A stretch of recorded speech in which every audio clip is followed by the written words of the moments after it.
दोस्तों अदानी पावर और अदानी विलमार को डिस्कस करने वाले हैं और साथ में हम आज पूरे अदानी ग्रुप को डिस्कस करने वाले हैं। यहाँ पे देख सकते हो कि बहुत ही ज़बरदस्त गिरावट हो रही थी, लेकिन उस पर ब्रेक लगा। पिछले 2-3 ट्रेडिंग सेशन में काफ़ी अच्छा बाउंस बैक भी देखने को मिला, लेकिन बाजार क्लोज होने के बाद अगर आप देखें तो आज हमारे सामने एक बहुत ही बड़ी बैड न्यूज़ निकल के आ रही है अदानी पावर और अदानी विलमार और पूरे अदानी ग्रुप के लिए।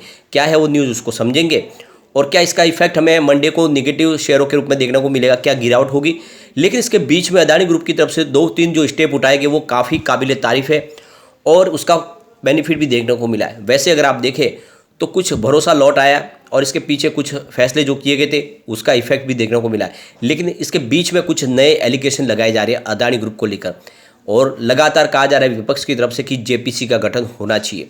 तो क्या अदानी ग्रुप का मामला इतना जल्दी ठंडा नहीं होने वाला है? क्या फिर से एक नई गिरावट का दौर शुरू होने वाला है? वैसे एलआईसी की एक बहुत बड़ी गुड न्यूज़ मिल चुकी है। एलआईसी को यहाँ पे देख सकते हो जिस तरह से ब्लेम किया जा रहा था, अब उस पर एक तरह से देखें तो ब्रेक लग सकता है। क्या है वो गुड न्यूज़, उसको भी समझेंगे। लेकिन फ्रेंड उससे पहले अगर आप पहली बार हमारे चैनल पर आए तो चैनल को सब्सक्राइब कर दीजिए, एक बेल आइकन दबा दीजिए ताकि जब भी नया वीडियो बने पहला नोटिफिकेशन आपको मिले। वीडियो पसंद आए तो लाइक शेयर जरूर कीजिए।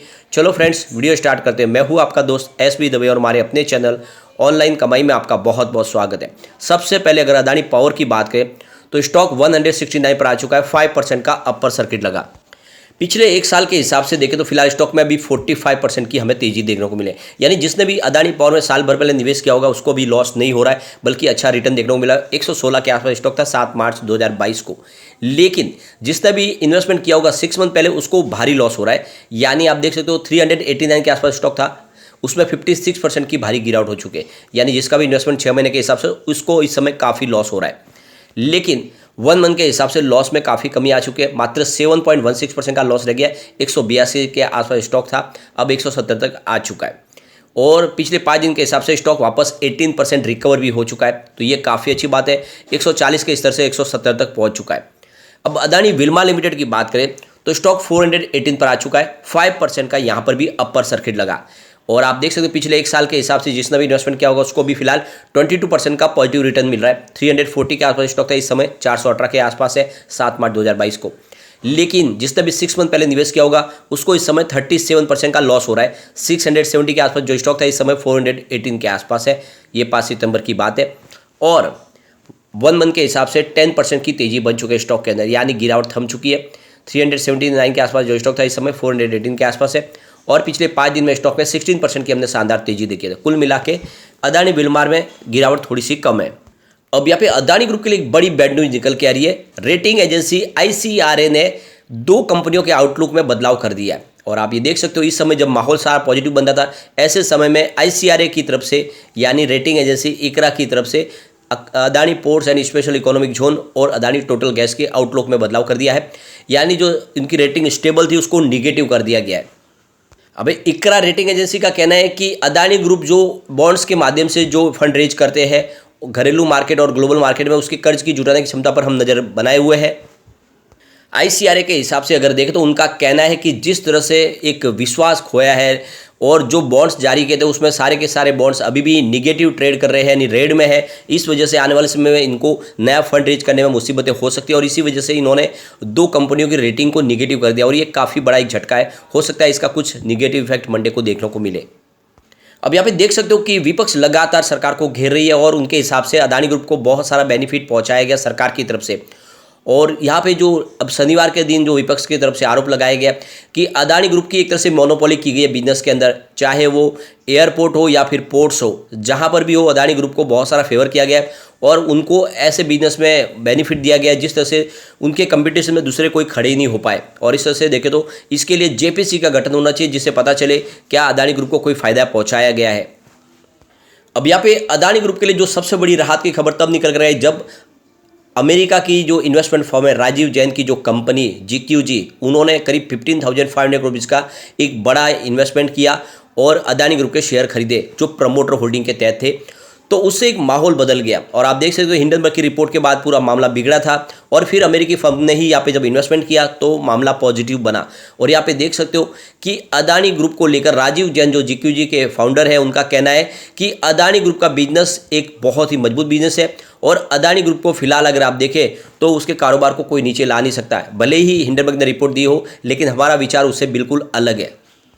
GQG का कहना है कि पिछले 5 साल से हम अदानी ग्रुप के शेयरों को देख रहे हैं, लेकिन उसमें इन्वेस्टमेंट नहीं किया, लेकिन काफ़ी अच्छी तेजी देखने को मिली थी। लेकिन जैसे ही वैल्यूएशन नीचे आया, हमने मौके का फायदा उठा के यहाँ पे इन्वेस्टमेंट किया है। यहाँ पे राजीव जैन का कहना है कि अदानी ग्रुप के पास ऐसे बिजनेस है जो आगे जाके बहुत तेजी से उनके निवेश को कई गुना बढ़ा सकते हैं। उनके पास पोर्ट्स का बिजनेस है जिसमें काफ़ी उनकी एक तरह से उनका एक बड़ी पकड़ है। इसके अलावा एयरपोर्ट्स का जो बिजनेस है उनका वो काफ़ी अच्छा है, और ऐसे में देखें तो ये सारे बिजनेस ग्रो करने वाले। इसके अलावा जो ग्रीन एनर्जी का पोर्टफोलियो वो काफ़ी मजबूत है, और इसीलिए हमने यहाँ पे इन्वेस्टमेंट किया है, और इसका फायदा भी देखने को मिला। सिर्फ 2 दिन में ही अदानी ग्रुप में निवेश करके राजीव जैन मालामाल हो चुके। उनको 3100 करोड़ रुपीज़ का जबरदस्त प्रॉफिट हुआ सिर्फ 2 दिन में ही। दूसरी सबसे बड़ी खुशी मिली है LIC को, जिस LIC के ऊपर लगातार ब्लेम लग रहे थे कि LIC बहुत ज़बरदस्त लॉस में चली गई अदानी ग्रुप में निवेश करके, और लोगों का पैसा यहाँ पे फंस गया है, LIC में पैसे डूब गए। लेकिन अब LIC का जो इन्वेस्टमेंट था अदानी ग्रुप में वो प्रॉफिट में आ चुका है, यानी अब जो निवेश है वो 39,000 करोड़ रुपीज़ को क्रॉस कर गया है। LIC ने अदानी ग्रुप के अलग अलग शेयरों में देखे तो 30,127 करोड़ रुपीज़ का निवेश किया होगा था, और अब देख सकते हो कि ये जो बढ़ के सीधा 39,000 करोड़ तक पहुंच गया, यानी LIC को प्रॉफिट में ला दिया है इनके निवेश ने। वैसे अगर आप देखें तो ये 24 जनवरी के पहले जब हिंडनबर्ग की रिपोर्ट ने उसके पहले अदानी ग्रुप में जो LIC का निवेश था वो 81,000 करोड़ था। उसके हिसाब से देखें तो अभी भी निवेश उनका आधा हो चुका है, लेकिन निचले लेवल से रिकवरी काफ़ी अच्छी है, और LIC को काफ़ी बड़ी राहत मिल चुकी है इसकी वजह से। वैसे LIC पहले ही क्लियर कर चुके कि उनका अदानी ग्रुप में जो निवेश है वो सिर्फ 1% से भी कम है। ऐसे में हमारे इस निवेश से कोई बड़ी टेंशन वाली बात नहीं है, और ऐसे में जब अदानी ग्रुप के ऊपर लगातार हर तरह से प्रहार हो रहे हैं, ऐसे में अदानी ग्रुप भी शांत नहीं बैठे, बल्कि अपने बिजनेस को फिर से तेजी पे लाने के लिए नए नए प्लान भी यहाँ पे पेश किए जा रहे हैं। अब Adani group 2 cement manufacturing plant लगाने जा रहे हैं 15,000 मेगावाट के, और ये देखिए जो प्लांट हो गए ये आंध्र प्रदेश में लगाया जाएगा। इस समय ग्लोबल समिट चल रहा है आंध्र प्रदेश में, और वहाँ पर उन्होंने अनाउंसमेंट किया है कि वो 2 नए सीमेंट प्लांट लगाने जा रहे हैं, और इससे पहले भी उन्होंने 20,000 करोड़ के निवेश की जो घोषणा की थी उसके अतिरिक्त ये अलग और निवेश होगा। तो यहाँ पे देख सकते हो कि विशाखापट्टनम के अंदर आप देखें तो एक 400 मेगावाट का डाटा सेंटर भी स्थापित किया जाएगा। इसके अलावा अगर देखें तो कडप्पा और दादीकुड़ी में 2 सीमेंट प्लांट लगाए जाएंगे, यानी बड़ा निवेश की यहाँ पे अनाउंसमेंट की गई है। जिस तरह से अदानी ग्रुप कह रहे थे कि अब हम इन्वेस्टमेंट नहीं करेंगे नए कोई भी क्षेत्र में या फिर नया इन्वेस्टमेंट, लेकिन यहाँ पे देख सकते हो कि जिस तरह माहौल थोड़ा सा पॉजिटिव बना, अदानी ग्रुप फिर से फॉर्म में आ चुके हैं और उन्होंने बड़ा इन्वेस्टमेंट की यहाँ पे अनाउंस किया। इसके अलावा एक बड़ी अनाउंसमेंट और उन्होंने की है, अदानी ग्रुप और यहाँ पे देख सकते हो अबानी ग्रुप मिलके करीब 25 गीगावाट की रिन्यूएबल एनर्जी पोर्टफोलियो बढ़ाने जा रहे हैं आंध्र प्रदेश में। जो लेटेस्ट अपडेट है, फ्राइडे के दिन जो अनाउंसमेंट किया है करण अदानी ने, जो गौतम अदानी के बेटे हैं और चीफ एग्जीक्यूटिव ऑफिसर है Adani ports and special economic zone के, उनका कहना है कि आने वाले समय में 15 गीगावाट का रिन्यूएबल एनर्जी का पोर्टफोलियो हम लेकर आगे बढ़ रहे हैं। कुछ अलग अलग डिस्ट्रिक्ट के अंदर कुछ सालों में हम यहाँ पे 15 गीगावाट का पोर्टफोलियो खड़ा करने वाले हैं। तो यहाँ पे देख सकते हो कि काफ़ी बड़े फैसले लिए जा रहे हैं। इसके अलावा इन्होंने जो हांगकांग और सिंगापुर में रोड शो किया था उससे उत्साहित होकर उसकी सक्सेस की वजह से अब ये लंदन और US में भी रोड शो करने जा रहे हैं, जिससे फिर से लोगों का भरोसा लौट आए, और आने वाले समय में तो काफ़ी तेज़ी से इस रोड शो के माध्यम से फिर से निवेशकों को खड़ा किया जा सके। और ये आप देख सकते हो कि 7 से 15 तारीख के बीच में होगा, जिसमें दुबई, लंदन और US में ये रोड शो किया जाएगा। तो आप ये समझ सकते हो कि काफ़ी बड़ा निर्णय लिया गया है अदानी ग्रुप की तरफ से, और इसका कुछ पॉजिटिव इफेक्ट देखने को मिलेगा। लेकिन जिस तरह से लगातार अपडेट निकल के आ रही है उसमें कुछ निगेटिव न्यूज़ भी है, उस हिसाब से एक तरफा तेजी की संभावना भी नहीं बन रही है। लेकिन कुछ अच्छे स्टॉक है उसमें दाव लगाया जा सकता है। जैसे इस समय आप चाहे तो Adani ports and special economic zone में निवेश कर सकते हैं, या फिर अदानी इंटरप्राइजेस, और अगर आप चाहे तो ACC और अंबुजा सीमेंट इसमें काफ़ी अच्छे लग रहे हैं। बाकी स्टॉक में इस समय थोड़ा वेट आपको करना चाहिए। लेकिन फ्रेंड, कोई भी इन्वेस्टमेंट करने से पहले अपने फाइनेंशियल एडवाइजर के बारे में ले ले या अपना खुद का रिसर्च करें, क्योंकि मैंने वीडियो आपके एजुकेशनल पर्पज़ के लिए ही बनाया। वीडियो पसंद आए तो लाइक से जरूर कीजिए और चैनल को सब्सक्राइब कर दीजिए। Thank you friend.